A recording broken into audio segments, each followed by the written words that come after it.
Ma'am, good afternoon. Rappler came out with a report saying that PAGCOR chairman Al Tenco won about 7.1 billion pesos in government contracts through the Nation Star Development Corporation, which he founded. How does the palace respond to comments that there may be a potential conflict of interest in this case? Sa ating pagkakaalam ay nakapagsabi na rin ang kanyang sagot or nasabi na po ni Chairman Altenco ang sagot sa issue na ito.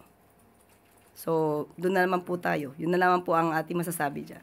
Ma'am, follow-up question lang po. How does the palace assure the public that the awarding of certain contracts to Altenco's company are quite fair and not based on Altenco's ties with or closeness with the first couple, considering na ilan po sa malalaking proyekto niya ay directly linked with the Marcos couple? First is yung West Visayas State University College of Law School, where the First Lady teaches. It's pegged at around 779 million pesos. There's also a project ng multipurpose facility in the President's hometown in Batac, Ilocos Norte, as well as the very completion of this new executive building amounting to 278 million pesos. Kung dumaan naman po ito sa tamang proseso at kung ito po bang kumpanya nito ay konektado pa ba si Chairman Altenco, doon na lang po siguro tayo magbase.